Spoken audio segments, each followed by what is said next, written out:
Y eso generó una gran responsabilidad para todos nosotros. No podíamos meter más la pata, si es que la habíamos metido alguna vez, ¿no? Porque ser de la familia de la persona más importante del mundo, de la Iglesia Católica, el jefe de 1.200 millones de fieles, no era moco de pavo, ¿no? Así que después, al año siguiente, fui con mis 3 hijos a visitarlo y nos hizo una recepción oficial en el lugar donde recibía a todas las personalidades. Una conmoción, porque donde íbamos todo el mundo se enteraba de quiénes éramos y venían en el desayuno todos los cocineros, las monjas, todos se querían sacar fotos con el primo del Papa, ¿no? Claro, porque me imagino cuando pagaba con su tarjeta de crédito, por ejemplo, decían Jorge Bergoglio y nos pasó, estábamos cenando en Perugia, en la calle, un campanario del año 1000, la luna, una cosa mágica. Y cuando fue mi hijo a pagar y puso la tarjeta de crédito, el dueño dice: ¿Bergoglio?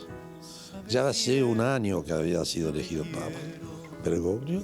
Sí, ¿qué son del Papa? Mi papá es primo. Uy, salió a los gritos el hombre a la calle. ¡Ah, vengan todos con el primo de Francisco! La casa invita a Limoncello, a todos los comensales, los mozos, los cocineros, vinieron todos.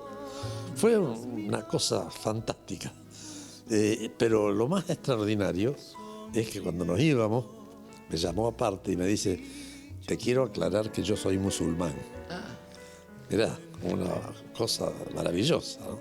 Eso da idea de cómo irradiaba él, digamos, una visión universal del ser humano y de la proyección religiosa, ¿no? Jorge, usted en su libro sobre historias de la inmigración cuenta una anécdota del Papa que podría haber truncado la propia vida de Francisco. Sí.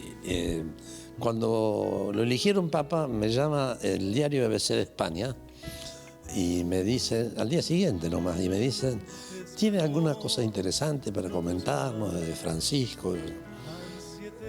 Y bueno, yo le cuento esta anécdota que él me había mandado en un mail y que está publicada en el libro. ¿Qué dice la anécdota o cómo fue? El hermano del abuelo estaba radicado con una empresa constructora en Paraná en 1923 y lo llama al abuelo, le dice: venite y vendé todo porque acá está todo para hacer. Y él había hecho, el hermano del abuelo fue una fortuna en 5 años.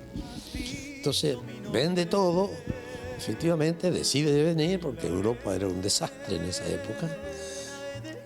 Y saca pasaje en el barco Princesa Mafalda, que se llamaba así porque era en homenaje a la hija del rey de Italia. Después le queda una plata a cobrar, entonces le dice: no, voy a cambiar los pasajes por otro barco, que el Julio César, que viene un mes después. Y resulta, me dice Francisco, ¿no? Era cardenal en ese momento, me dice Jorge Bergoglio: mirá, el barco se hundió a las costas de Brasil y murieron 500. Mirá lo que es la vida. Si mi abuelo no hubiera cambiado el pasaje y hubiera viajado en ese barco, quizás se hubiera ahogado y yo no existiría. Claro, no hubiese habido un Papa Francisco. No habría habido un Papa Francisco. Él va a pasar a la historia, y quizás con el tiempo mucho más aún, como la persona más importante de la Argentina de todos los tiempos. ¿Usted cree que es así? Porque mucha gente hoy vio que compara con quién era más famoso, si Francisco o Messi o Maradona. Pero eso no los puedo calificar, no quiero decir un exabrupto, pero eso es una gente que no tiene cerebro. Francisco no solo fue el argentino más importante en la historia, sino que fue uno de los líderes más importantes de la historia de la Iglesia, porque puso la Iglesia pata para arriba. Todas las reformas que han trascendido y que cuando muere una persona importante se fortalecen, van a seguir sembrándose, ¿no? Los 5 o 6 ejes que yo digo que bajó el Evangelio a la tierra, porque le llamaba a los curas: salgan de su escritorio, quiero sacerdotes con olor a oveja, quiero verdaderos pastores.